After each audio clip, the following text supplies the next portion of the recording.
Assalamualaikum warahmatullahi wabarakatuh. Perkenalkan, saya Reva Hidayatunisa dengan NIM 2404269. Di sini saya akan menjelaskan tentang aktual konsep dalam sosiologi administrasi terkait isu yang saya ambil, itunya tentang sistem merit aparatur sipil negara dan resistensi budaya seniority, tentang kajian sosiologi administrasi dalam reformasi birokrasi Indonesia tahun 2026, dengan dosen pengampu itunya Ibu Artadini Akmal, MPA. Masuk ke pendahuluan. Jadi, reformasi birokrasi Indonesia tahun 2026 menghadapi tantangan fundamental dalam transformasi manajemen aparatur sipil negara ASN. Kementerian Pendayagunaan Aparatur Sipil Negara dan Reformasi Birokrasi (PAN-RB) telah menetapkan sistem merit itu sebagai fokus utama dalam mendorong perubahan dari sistem berbasis seniority menuju sistem berbasis kerja dan kompetensi. Namun, implementasi sistem merit ini menghadapi resistensi implisit yang kuat dari budaya organisasi yang telah tertanam dalam puluhan tahun praktik birokrasi Indonesia. Fenomena ini menarik dikaji dari perspektif sosiologi administrasi karena melibatkan konflik nilai-nilai organisasional yang mendasar. Sistem seniority yang menekankan loyalitas dan masa kerja telah menciptakan struktur promosi, penghargaan, dan distribusi kekuasaan yang stabil meskipun tidak selalu efisien. Sebaliknya, sistem merit itu menantang struktur ini dengan menekankan kompetensi dan kinerja yang secara implisit mengancam posisi birokrat senior dan mengubah dasar legitimasi kekuasaan dalam organisasi. Selanjutnya itunya pembahasan tentang analisis konflik nilai organisasi. Yang pertama, sistem seniority, itunya struktur legitimasi kekuasaan tradisional.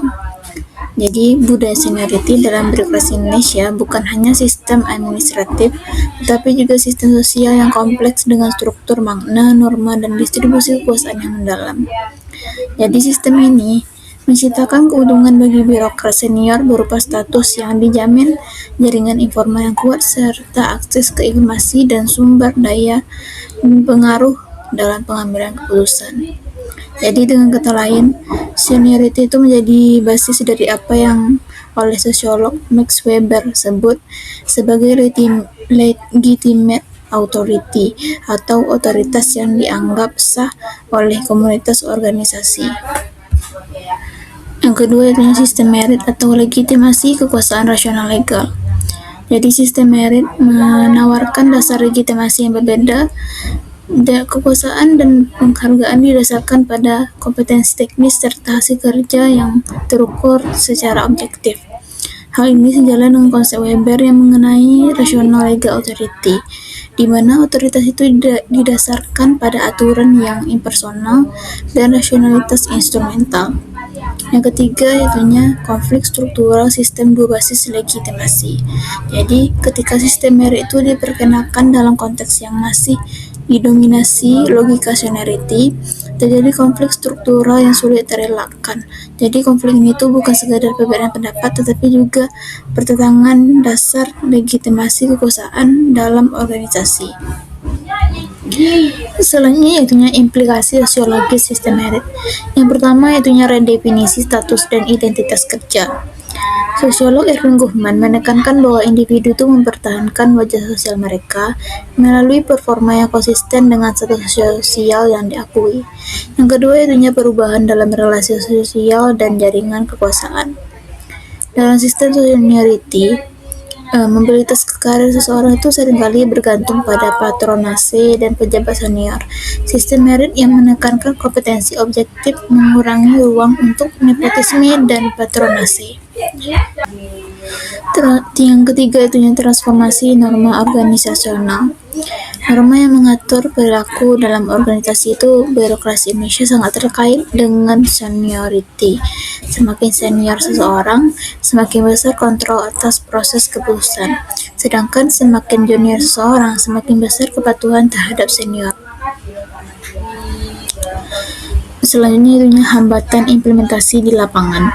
Yang pertama, ambiguitas kebijakan dan implementasi ganda. Meskipun Kementerian Pan-RB telah menetapkan sistem merit sebagai kebijakan, implementasinya itu masih ambigu. Contohnya itu seorang dipromosikan berdasarkan penilaian merit, namun penilaian tersebut masih dipengaruhi oleh jaringan informal dan seniority. Yang kedua, ketiadaan insentif konkret untuk adopsi merit. Sistem merit memerlukan infrastruktur pendukung yang solid, sistem penilaian kerja yang valid dan reliabel, pelatihan berkelanjutan untuk meningkatkan kompetensi, serta sistem penghargaan yang benar-benar menghargai kinerja tinggi. Yang ketiga itunya resistensi implisit dari kelompok senior. Kelompok birokrat senior yang statusnya terancam oleh sistem merit itu cenderung melakukan resistensi implisit. Selanjutnya itunya solusi alternatif. Yang pertama, strategi transisi bertahap dengan perubahan norma organisasi. Alih-alih melaksanakan sistem merit secara mendadak, diperlukan strategi transisi yang mempertimbangkan dinamika sosiologis organisasi. Yang kedua itunya redesign sistem reward yang menghargai kontribusi seniority secara bermakna. Bukan berarti sistem seniority itu harus dihilangkan sepenuhnya, tetapi dapat dikombinasikan dengan merit secara adil dan proporsional. Yang ketiga itunya pemberdayaan komite merit yang representatif dan transparan. Jadi itu diperlukan institusi pengambilan keputusan yang legitim dan transparan. Transparansi dalam proses evaluasi dapat mengurangi persepsi bahwa merit itu masih dimanipulasi oleh jaringan informal. Yang keempat itunya program pengembangan kompetensi untuk semua level. Jadi sistem merit itu tidak dapat diterapkan dalam kondisi kesenjangan kompetensi yang tinggi. Jadi karena itu pengembangan kapasitas harus dilakukan secara merata. Selanjutnya itunya kesimpulan dan rekomendasi. Konflik antara sistem merit dan budaya seniority dalam ASN Indonesia itu bukan sekedar masalah administratif, tetapi juga masalah sosiologis yang mendalam yang menyangkut perubahan nilai-nilai organisasi, basis legitimasi kekuasaan, dan identitas individu dalam organisasi. Implementasi sistem merit yang tidak mempertimbangkan dinamika sosiologis ini akan menghasilkan resistensi implisit yang sulit dideteksi namun sangat efektif dalam menggagalkan perubahan. Jadi solusi efektif memerlukan pendekatan yang mengintegrasikan perspektif sosiologis dengan kebijakan administratif. Untuk rekomendasinya, yang pertama adalah Kementerian Pan-RB perlu melakukan kajian mendalam tentang dinamika organisasi lokal di berbagai instansi sebelum melakukan standarisasi sistem merit nasional.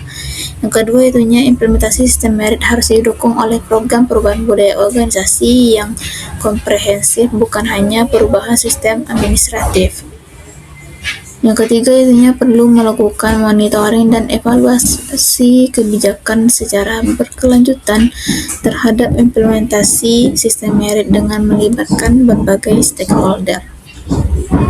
Dan ini untuk daftar pustakanya. Mungkin sekian yang dapat saya jelaskan. Mohon maaf apabila ada kesalahan dan kekurangan. Wassalamualaikum warahmatullahi wabarakatuh.